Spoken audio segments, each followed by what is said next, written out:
Hi everyone. So today we are doing the second topic of the first chapter of macroeconomics, which is stock and flow. What is stock? There it is basically a variable which is studied at a particular point of time. तो एक variable है जिसको हम एक particular point of time पर पढ़ रहे हैं. किसी particular point of time पर मतलब इस variable का कोई time dimension नहीं है. So it does not have a time dimension to it. इसीलिए इसको stock variable भी कहते हैं. Stock variables पे क्योंकि time dimension नहीं होता, इसीलिए इनको static variables भी कहा जाता है. जिस variable में time dimension होगा उसको हम जो है डायनेमिक वेरिएबल कहेंगे, right. So stock variables are not time dimensional, they are studied at a particular point of time. Examples जो हमारे पास हैं वो है population, wealth, money supply, national capital. ये सारे के सारे हमारे पास स्टॉक वेरिएबल्स हैं.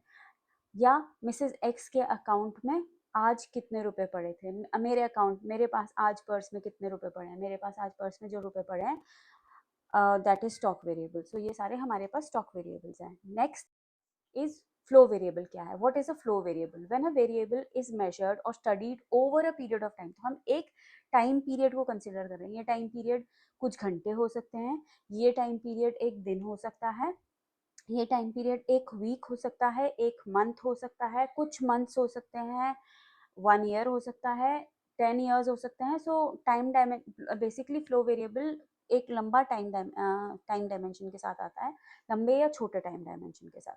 फॉर एग्जाम्पल मैं कहूँ कि आज तुमने कितने रुपए खर्च कर दिए, that is a flow variable. आज सुबह तुम्हारे पास कितने पैसे थे? आज सुबह तुम्हारे पास सपोजिंग 1,000 रुपए थे. आज तुमने पूरे दिन में कितने पैसे खर्च कर दिए? पूरे दिन में तुमने 500 रुपए खर्च कर दिए. वो फ्लो वेरिएबल है. अब आज शाम को तुम्हारे पास कितने पैसे बचे हैं? आज शाम को तुम्हारे पास 500 रुपीज और बचे हैं. तो that is again a stock variable. तो एक ही variable at some point of time वो स्टॉक वेरिएबल होगा, at some point of time वो फ्लो वेरिएबल होगा, और हो सकता है and some other point of time वो स्टॉक वेरिएबल भी हो जाए. Now for example birth rate 2024 में बर्थ रेट कितना था? तो वो हमारे पास है फ्लो वेरिएबल, बिकॉज वो 2024 पूरे ईयर की बात कर रहा है. डेथ रेट 2024 में कितना था? That is a flow variable. Deposits 1 अप्रैल को टोटल सेविंग अकाउंट में कितने डिपॉजिट्स आए? वो फ्लो वेरिएबल है. अब हम डिफरेंसेस देखें अगर स्टॉक और फ्लो वेरिएबल में. जैसा मैंने पिछली स्लाइड में भी कहा था, हमेशा जब हम अपने किसी भी चीज़ को डिफरेंशिएट करते हैं तो हम किसी पैरामीटर पे या किसी बेसिस पे उस चीज़ को डिफरेंशिएट कर रहे होते हैं. तो यहाँ पे भी हमारे पास डिफरेंट पैरामीटर्स हैं डिफरेंशिएट करने के. पहला है डेफिनेशन. डेफिनेशन के बेसिस पे तो स्टॉक की क्या डेफिनेशन है? स्टॉक की डेफिनेशन है कि it is measured eight a particular point of time. Flow की वेरिएबल है, it is measured over a period of time. Time dimension stock के साथ इन्वॉल्व नहीं है, इसीलिए उसको स्टैटिक वेरिएबल कहते हैं. फ्लो के साथ इन्वॉल्व है, इसीलिए उसको डायनामिक वेरिएबल कहते हैं. स्टॉक का मेजरमेंट कब होता है? एक एक पॉइंट ऑफ टाइम पर, किसी भी एक पॉइंट ऑफ टाइम पर. फ्लो का वेरिएबल कब होता है? एक पीरियड ऑफ टाइम पर. एग्जाम्पल्स क्या है? स्टॉक का वेल्थ, कैपिटल, मनी सप्लाई, सारे वेरिएबल्स उसके एग्जाम्पल्स हैं. फ्लो का एग्जाम्पल क्या है? Investments, saving and GDP. Analogy, the amount of money in your bank account at a specific point of time.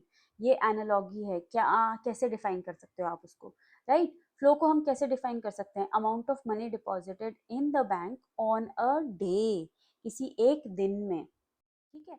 इसके बाद हम असेस करेंगे, जैसा कि हमने पिछली स्लाइड में करा था और हम आगे की स्लाइड में भी करते रहेंगे. You can give answers to these questions, give reasons, and in the comment box, and I will get back to you. First is आपको क्या करना है? You have to classify all these variables as stock and flow variables. Give reasons to do the same. Some of these are questions जो आपके board exams में भी आए हुए हैं 12th CBSE. Amount of bank deposits as on 31st March 2025. Second question is losses incurred by a firm. Third is production of wheat during the year 2024-25. Number of literate people as on 31st March 2024.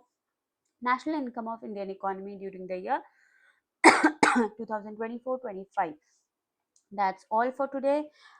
I'll see you with the next topic, that is circular flow of money, in the next presentation. Have a nice day. Make sure to follow at Bodo Economics for more help on class 11th and 12th economics. Thank you. Have a nice day.